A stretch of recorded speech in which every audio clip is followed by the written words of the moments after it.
Good afternoon, spaceflight and alien life enthusiasts, and welcome to the Angry Astronaut. I have yet another promotion to run out, or rather, shall we say, a challenge. The 200K challenge now that I'm starting to close in on that milestone incredibly fast. Once again, thank you so much. Really grateful to all these new subscribers. So I've done a number of these challenges in the past based on Elon Musk's unrealistic predictions, and I think it's time that we do another one. He's been talking a lot about the possibility of a Mars mission in 2029 using a Starship, not a manned Mars mission, not yet anyway. He's talking maybe 2031, you might be able to put astronauts on the surface of Mars. No, just an unmanned Starship mission by 2029. And I'm here to tell you that Starship is not going to be in a position to do that by the next time that our two planets are in conjunction in 2028/2029. Just not going to happen. Starship is not going to develop that quickly, and I'm willing to make the following bet. First of all, need to get to 200,000 subscribers, otherwise the deal is off. But if I'm at 200K and Elon does indeed launch a Starship mission to Mars that makes it to the Martian atmosphere, it doesn't even have to land, it just has to attempt to land, essentially, I will tattoo SpaceX fanboy on my butt. But wait, there's more. I'm going to take it to the next level. If SpaceX manages to put astronauts on the surface of Mars by 2031 or 2033. That's right, Elon. I'm giving you 8 years to pull this off. And I'm at 500,000 subscribers by then. I need both, so we're going to call that one the 500K challenge. If all of those prerequisites are met, I'm going to tattoo Elon Musk fanboy on my butt. Yes, I am definitely and literally putting my ass on the line again because I'm that confident that it's going to take Elon substantially longer than what he's talking about to actually get Starship from where it is now to putting people on Mars. All of that having been said, though, I think it's very likely that SpaceX will be putting humans on Mars sometime in the near future, sometime probably in the mid-2030s, a decade or a little bit longer from now. I think it's possible, given how quickly SpaceX evolves and how quickly new rockets get developed and how aggressive and determined Elon is to achieve this goal. I think it's very possible that we could have humans on the surface of Mars in the next 10 to 12 years. And if that does indeed happen, and we still don't have a good idea of what the fauna is like there. Fauna, I guess that's sort of an ambitious word, more like the bacterial life that exists on Mars and what sort of potential threat it might represent, then these astronauts might very well be walking into a hot zone, and they might very well bring back a pandemic that could devastate human civilization. And a recent discovery made by the Curiosity rover, on top of all of the other evidence that we have already, suggests that the complexity of life on Mars might be far more diverse and therefore dangerous than we ever thought.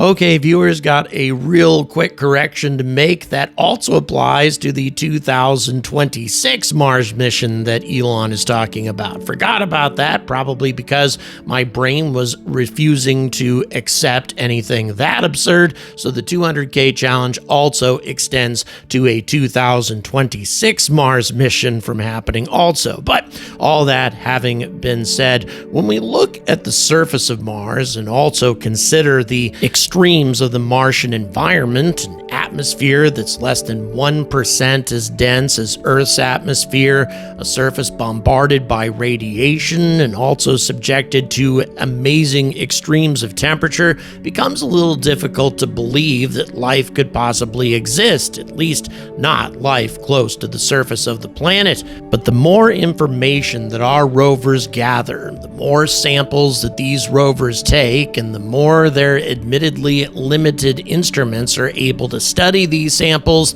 the more it becomes clear that there is definitely something on the Martian surface. Something that existed in the past, and therefore something that must have persisted into the present day as well. Because, as I have said many times, if life existed on Mars hundreds of millions of years ago, it exists there today as well, at least bacterial life.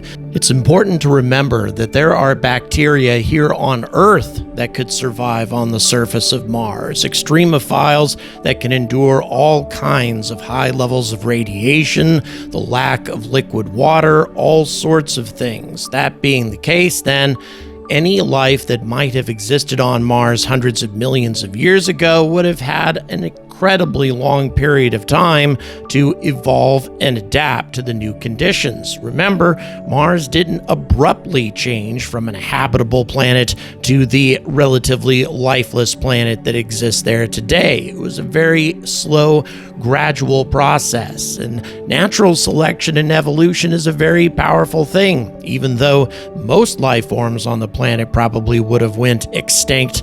All life definitely did not. It flies in the face of everything we know about evolution and the way that life develops, at least here on Earth. And it is these harsh conditions and Martian life's ability to adapt to them that theoretically could make Martian bacteria and Martian viruses very deadly indeed. We'll get to that here in a little bit. First of all, what have we discovered to indicate that life is indeed present on the Martian surface? What new discoveries have been made? Well, first, let's go ahead and review the past discoveries. I've talked, of course, about the label release experiments and other experiments on the Viking lander quite a number of times.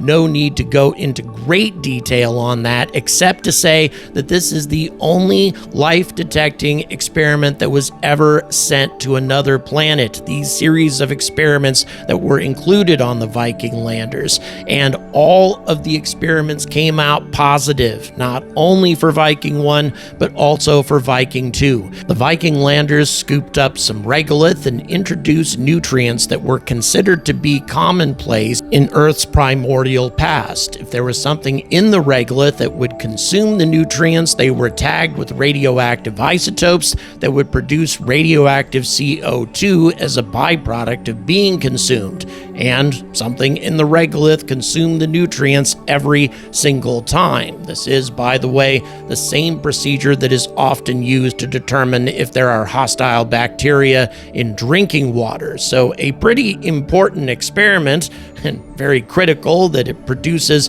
either positive or negative reliable results when it is used, and had never produced false positives in the past. But to make certain that there wasn't some kind of abiotic chemistry consuming the nutrients, the researchers exposed the regolith to about 160 degrees worth of heat. Enough heat to kill any bacteria in the regolith, but not enough heat to change the regolith chemically. And sure enough, after being exposed to the heat, whatever was in the regolith failed to consume the nutrients after that experience. Then after that, the researchers subjected the regolith to a lesser degree of heat, enough to kill some but not all of the bacteria. And, just as expected, whatever was consuming the nutrients consumed them at a much slower rate, but the rate of consumption didn't go away completely. Everything the researchers did to confirm the presence of bacteria in the regolith came out positive. everything. The only experiment that came up, well, sort of ambiguous on the Viking landers was the experiment designed to look for organic molecules. Even though the experiment was not very well designed to detect organic molecules compared to the equipment that we have on today's landers, that being the case, had organic molecules been detected in 1976 along with all of these other positive results, NASA would have announced that life existed on Mars without a doubt. Those were the prerequisites that they set down for this mission, and all but one of them yielded a positive result. And both of the researchers responsible for these experiments, Dr. Gilbert Levin and Dr. Patricia Stratt, insisted that they had discovered life in 1976 until their dying day. And honestly, they need to be given retroactive credit for having made this discovery nearly 5 decades ago, because as you're about to find out, the organic chemistry that Viking failed to detect in 1976 has now been confirmed several times, and now in very great complexity. Far more complex organic molecules than were ever thought possible on Mars were just recently confirmed. But before we get to that discovery, let's talk about everything else. The Curiosity rover detected large amounts of methane in the Martian atmosphere, unusual amounts anyway that shouldn't have been there under normal circumstances, but the methane only seems to appear seasonally. In other words, during the summer months, when one would expect that bacteria would tend to flourish. On top of that, in February 2005, it was announced that the Planetary Fourier Spectrometer, or PFS, on the European Space Agency's Mars Express orbiter had detected traces of formaldehyde in the atmosphere of Mars. Vittorio Formisano, the director of PFS, speculated that the formaldehyde could be the byproduct of the oxidation of methane, and according to him, would provide evidence that Mars is either extremely geologically active, which it doesn't appear to be, or harboring colonies of microbial life. Predictably, NASA scientists reject the idea of life on this particular discovery. And then there's the mysterious ichno-fossil structures that were discovered by Curiosity at the Vera Rubin Ridge. The tiny structures that you're looking at right now are morphologically similar to something called ichnofossils here on Earth, the fossilized products of life-substrate interactions, or to make this a little easier to understand for the layman, the types of fossils that get created when colonies of bacteria form in conjunction with sedimentary rocks. Of course, there are some abiotic processes that could theoretically have created these structures, but once again, they more closely resemble ichnofossils. And if we want to cling to the whole Occam's razor concept, well, the simplest explanation is that these things are what they appear to be, just like all of the other evidence of life that we've collected from Mars. And the list goes on and on.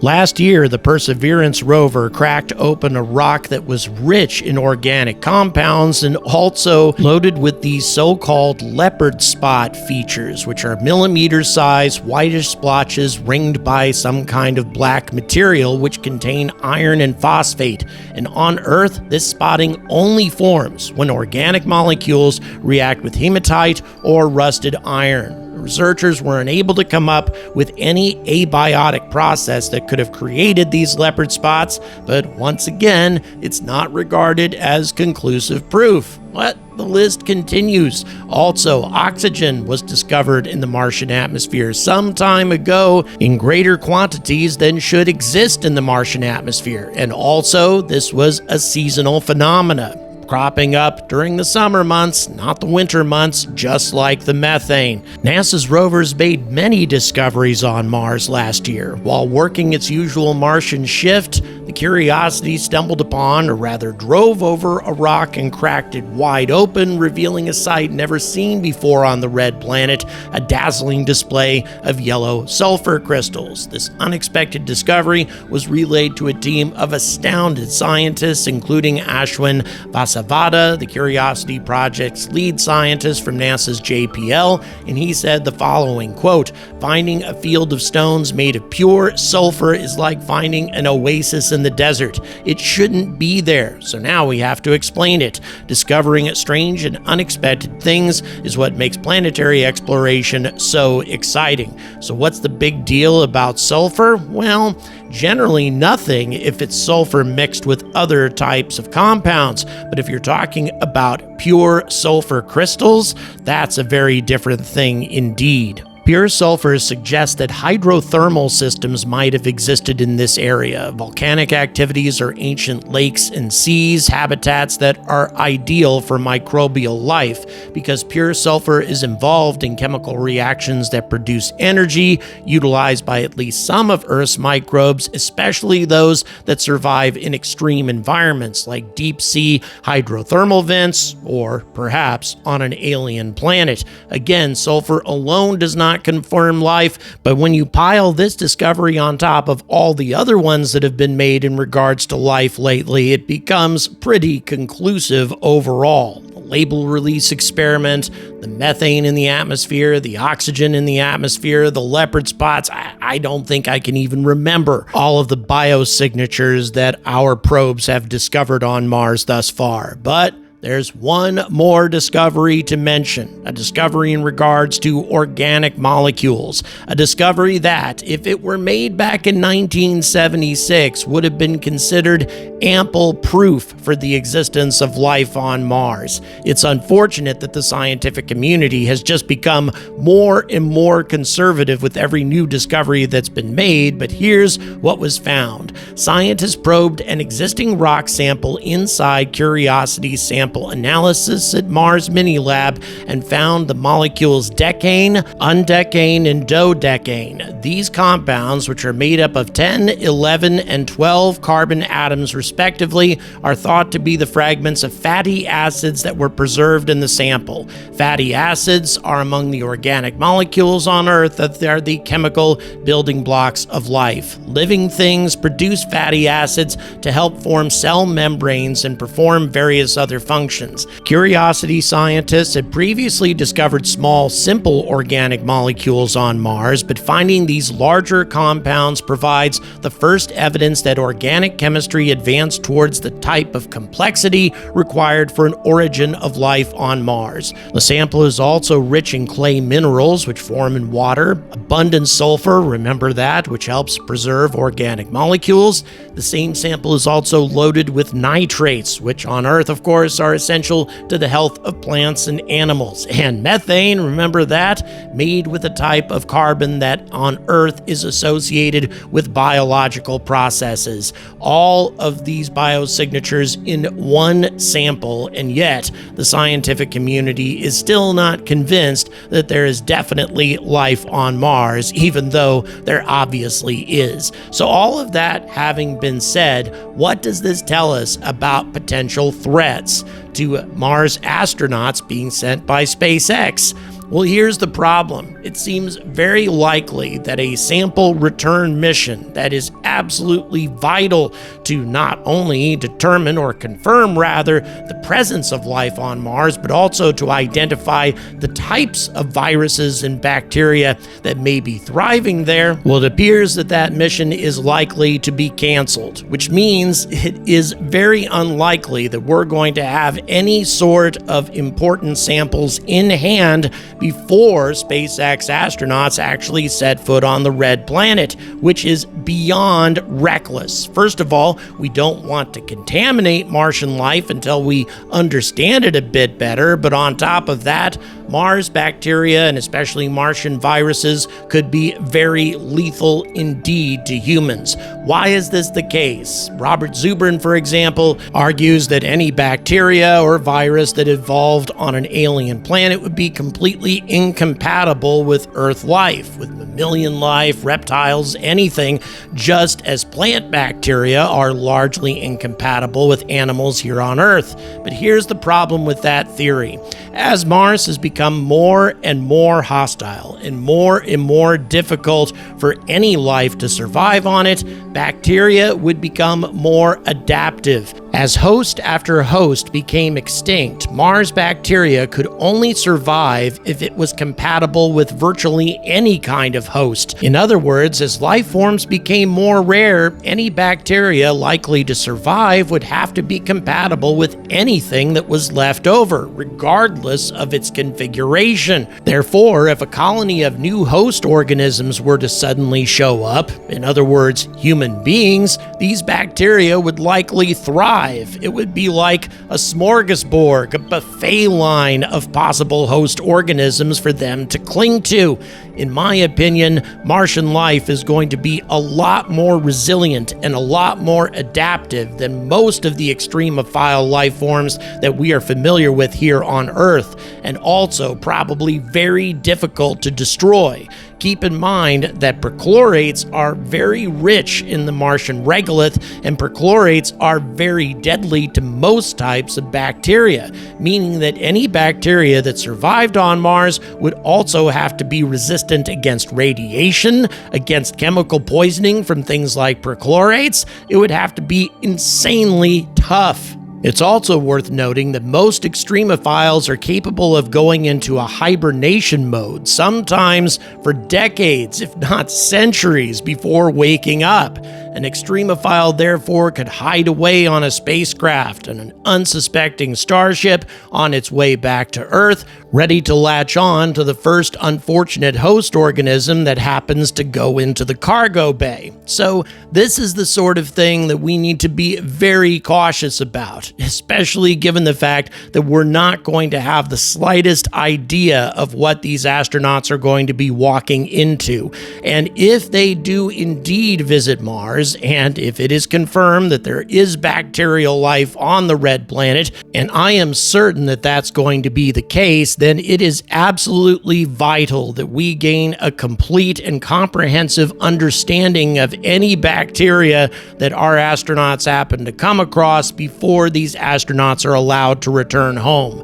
Preferentially, these astronauts should first return to the Lunar Gateway. That was one of the purposes of this space station, as a quarantine lab for incoming flights from interplanetary destinations, to have them sit in quarantine for a few months to make sure that whatever bacteria they brought along with them is not going to explode into an alien pandemic here on Earth. Something like that could make COVID look as harmless as athlete's foot.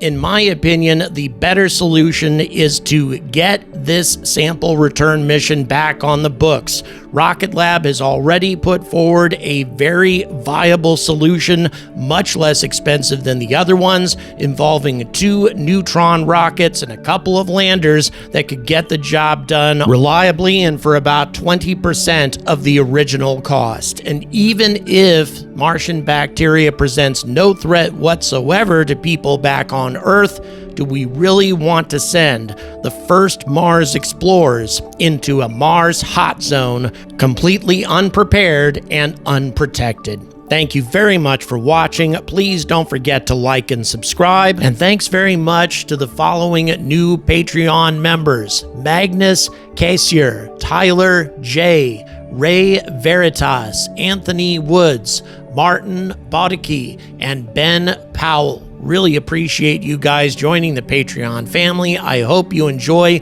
the 16 exclusive videos that we now have in the library. If that's something you'd like to take advantage of as well, you can do it for as little as 10 cents a day. All the details are in the description. So until next time, stay angry about space.